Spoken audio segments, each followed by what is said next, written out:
Previously.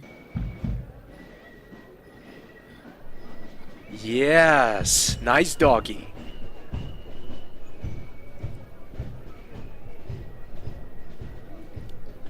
Holy crapo! The ice cream has usefulness. Wow. Soon. I think about ripping one of the screens out of the wall as a present for George, but the, reluctantly the George decide thing of just otherwise. grabbing every little thing you find. Yeah. Okay, let's try this again. So, what does the notepad say? I've got to be missing something because I don't see any number anywhere.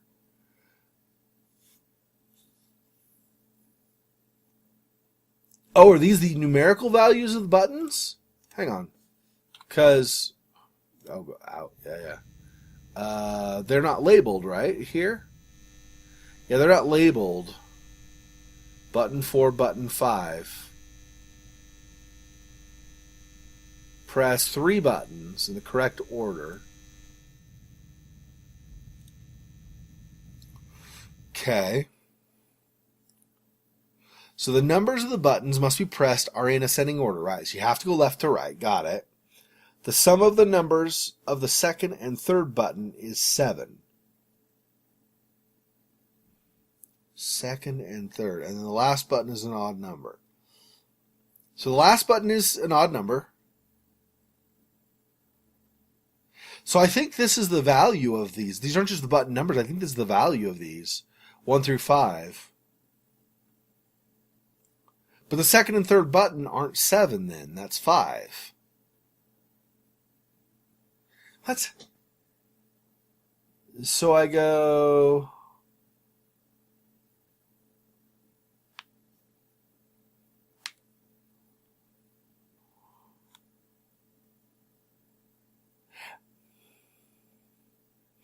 Oh, is it the second... I have to push 3 buttons. Is it the second and third of the buttons I push? It doesn't say that you push, though. It just says some of the numbers of the second and third button. That could be... But yeah, I have to push 3 buttons. That's got to be what it is, because this is not 7. There's no way this is 7, and this is the third and fourth. So how do I get 7? 5, let's see. 5 and 2, 4 and 3. Last button has an odd number. Oh, so if we're going with this logic, the last one I push, so I could do a 5 or a 3. If I do a 3, though, 3, 5, 1, yeah, this is 5. 3 and 5 is 8. 4 and 5 is 9. 2 and 5 is 7. So I guess I have to do, what, 1, 2, 5? Because the second and third buttons I push have to be 7. This would be 7. This would also be 7. But the last number I push has to be odd. This is an even number. So this is an odd. So it has to be these two. And then I just have to go left to right. If I'm doing this and then this, I can't do any of these others. So it has to be a 1. So 1, 2, 5, I guess. Let's try that. I don't know.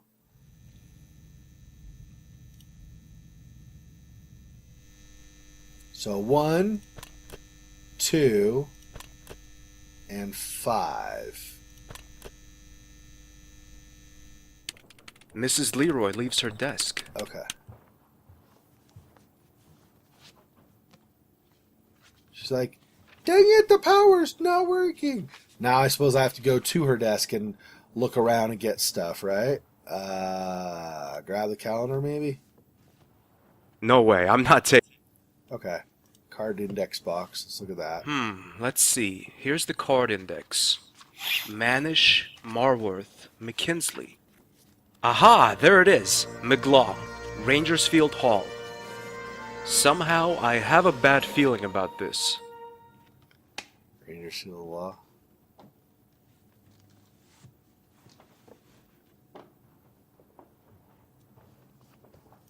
Somehow...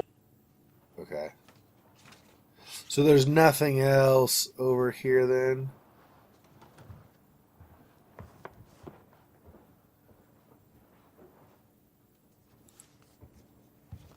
I'm not without my... No. Okay, so nothing with a calendar. And then there's that, and then... Is that it then?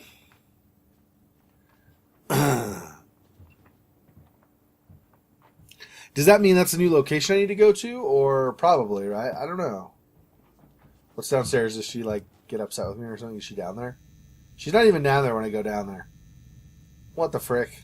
And then she's back up at her desk? Oh, no, she's not. I don't know where she went, but okay. Okay, let's go over here just in case any last, like, extra dialogue options maybe they've shown up after doing that. Otherwise, I think I go to another location. I haven't read a book. Not. I'm not even trying to do the bookshelf. Gosh.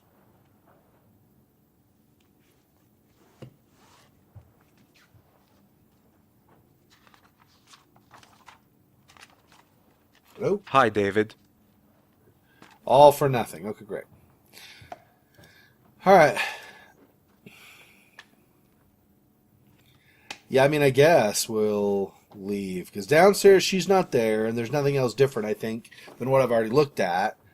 I already looked at the card index here. There's nothing like using your computer. Like, there's no option for that. You can't do anything with the calendar. These card catalogs behind her don't do anything. And the books do the whole, like, I haven't read for forever, or whatever it is he says exactly. Yeah. Okay, I guess. Rangersfield Hall, okay.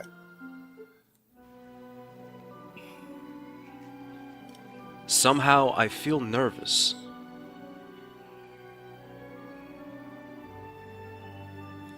This stately home somehow reminds me of the Villa de Vasconcelos.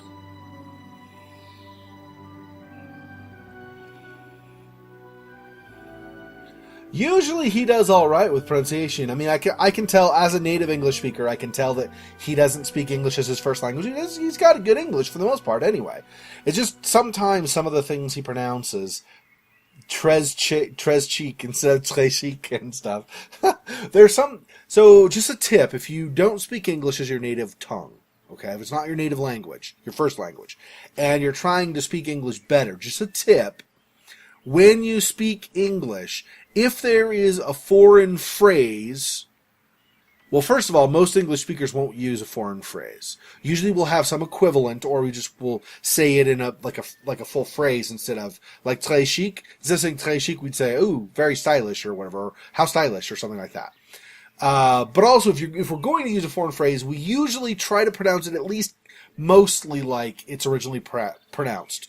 Like it's a foreign phrase or a foreign word. So, for example, if we have a place we're supposed to meet somebody, we'll call it a rendezvous. Now, I realize in French you say rendezvous with a rolled R and stuff, but it's similar in English, rendezvous, okay? There are some exceptions. Like we won't say foyer, but there's no fwa sound really in English anyway, so we say it the way that it the way that seems pronounceable with English, foyer. Anyway, sorry. I'm not trying to get on this big thing about that. My point is just, so if you're going to say something like a foreign term like très chic, say you could say très chic would be closer than très chic or whatever he says. There's nothing here except I just leave? Is that really? That seems wrong. Is there something? This is just that newspaper about, like, sicknesses and diarrhea and gross, like, whatever in Paris. What? I don't see anything. Hang on.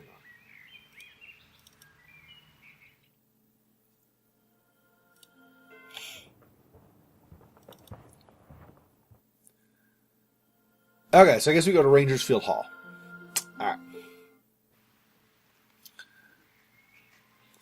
This stately home somehow reminds me of the Villa de Vasconcelos.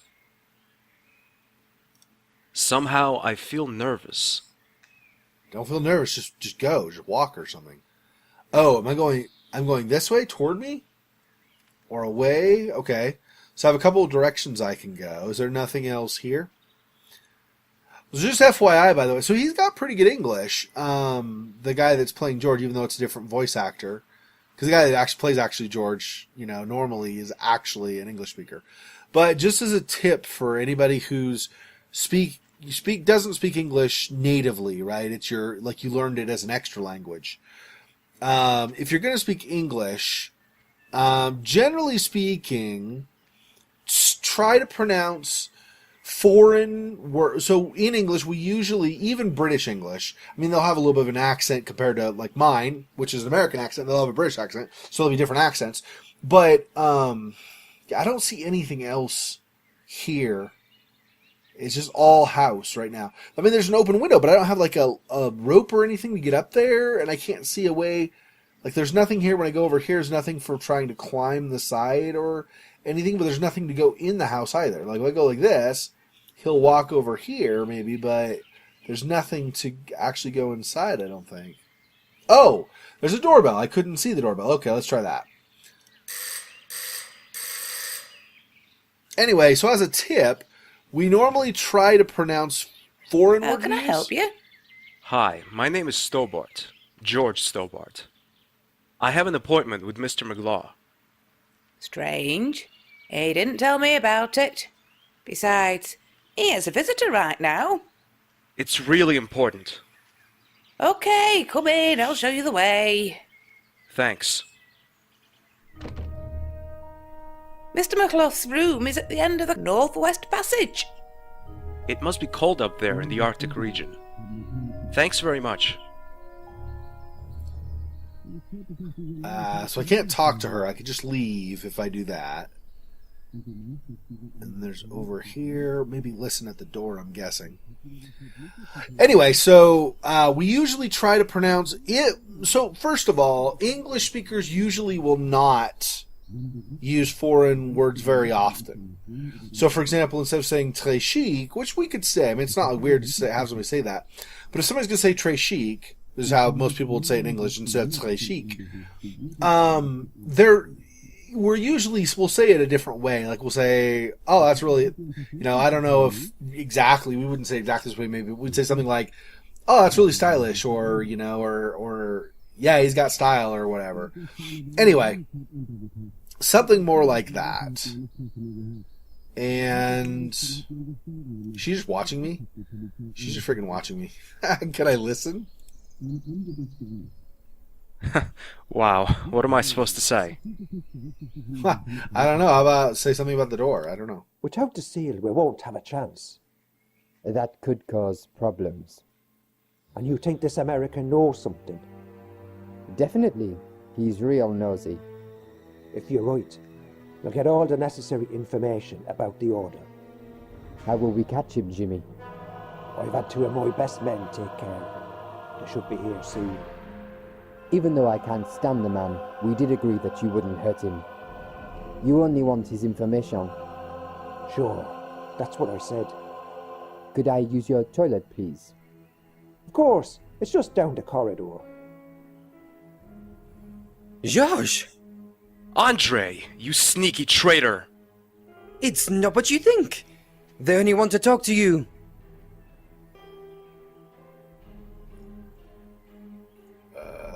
What? So I can't go in, I can't talk to him. What am I supposed to do? I don't know. And then there are exceptions. Sometimes we don't pronounce foreign words right, like foyer for French, right? Foyer. There's no fua sound in English, so we wouldn't normally say foyer. We pronounce it the English language way, based on the letters we see, because there's not a fua sound. So we would say foyer in that case. Well, I mean, you can say some high society types or might say foyer, but generally we'll say foyer or something. But anyway, for the most part, he does okay. It's mainly when he tries to pronounce foreign words, like when he's saying, like at the library, he said Goethe is the name of the writer, right? Goethe, but he was saying Guth or Gutha or Guthi or something. I don't remember. Anyway, well, what the? So I nothing except I leave, or what? Yeah, I don't. There's no interaction with him at all. I guess the only thing I can do is leave. There's nothing else I can do. Okay. I guess I leave. Hey, Flappin' Guido. Oh no!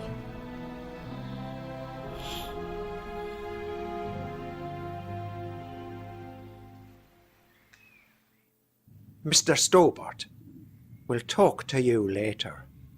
In the meantime, you can get familiar with your new roommate. If you aren't familiar already, that is.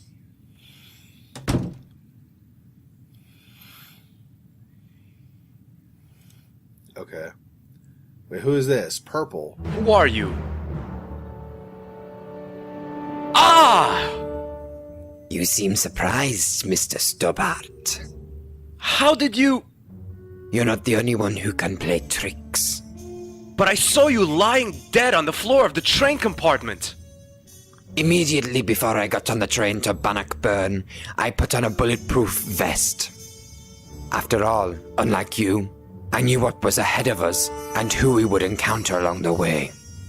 A blood cartridge was an incredibly useful means to feign my own death. And how did you escape? That's a very long story. He just coincidentally had a bulletproof vest. You're right. I have followed George to England. I haven't heard from him since his arrival in York. That's not like him at all. I'm really worried. There's something in my bag, but the usual items carried by any woman, and a phone number. All right.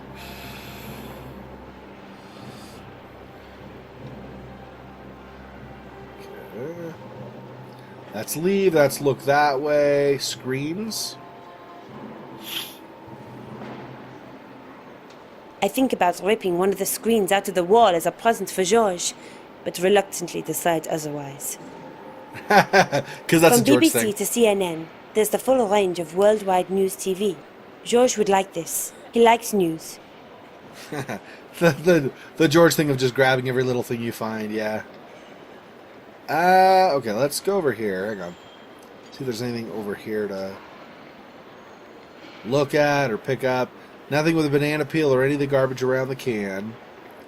Telephone, maybe. Let's see.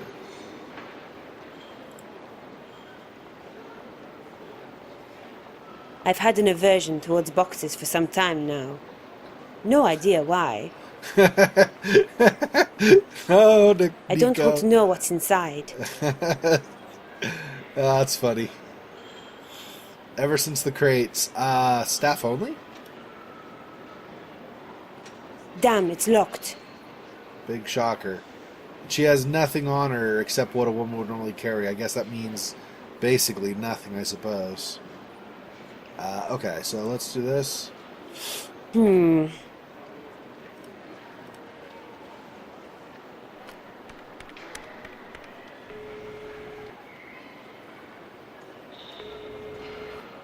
Jimmy McClough? Who's speaking, please? My name is Nicole Collard. I'm a TV journalist with the French channel Canal 1. We were thinking about airing an extensive portrait of you, which would include an interview. After all, you're one of the most renowned historians of our time. It sounds really tempting, but I think I'm going to have to turn you down. That would be a great pity. We're one of the most successful channels in Europe. Our ratings are very high, which would guarantee that your portrait would find a great audience. You would be able to tell generations of people about your views on some of the most historic events. I mean, you're one of the very few allowed to oversee the preparations for the first moon landing. You were able to follow Armstrong, Aldrin, and the others during their training for the mission. It would be a shame if the public were denied these unique insights. I must admit that you've done your research well. Thanks. Under the circumstances, I'd be happy to meet you here at my house sometime. This may sound a little forward, but how about conducting the interview today? Today, you TV people move awfully quickly, don't you? That's our trademark. Very well then. I'll be at my house at 2 o'clock. For reasons of security, I can't tell you my address over the phone. But you can meet me secretary at the History Museum. She's leading a tour for a group of children there. I'll phone her and tell her you're coming. She'll bring you here. I'm sorry that I have to make it this complicated, but there really is no other way. There have been attempts to assassinate me. It seems as if I don't only have friends, I'll wait for you till 2 o'clock. That's in 20 minutes. If you're not there by that time, we'll have to postpone our meeting by about 3 weeks. Because I'm going on a 3-week business trip today. Attention, ladies and gentlemen. My name is Derek Stevenson. I'm with the York Police Force. There has recently been an unpleasant increase in theft of luggage at this airport. That's why we are carrying out a routine search. Please stay calm, there's no need to panic. But apart from the airport staff, nobody will be permitted to leave the premises while the search is underway. This should take no longer than 40 minutes. My colleague will give you all further instructions. 20 minutes. We apologise for the inconvenience and thank you for your patience. Okay. Well, we're going to go ahead and leave it there. So thanks everyone Damn. for watching. This has I have been to be at my McCluff's house in playthrough 20 of minutes. Broken Sword 2.5, Return to the Templars. Excuse me, my name is Xexor. If you like this video, smash thumbs up. It helps a lot. And if you haven't already done so, especially if you're new, don't forget to subscribe. Follow me on social media. There are references at the end of the video and links in the description where you can find me. I'll try to keep you up to date with notices about when I post new videos, reminders about my live streams every week, projects I'm working on, and so on. Thanks for watching. I'll see you next time. Till then, peace.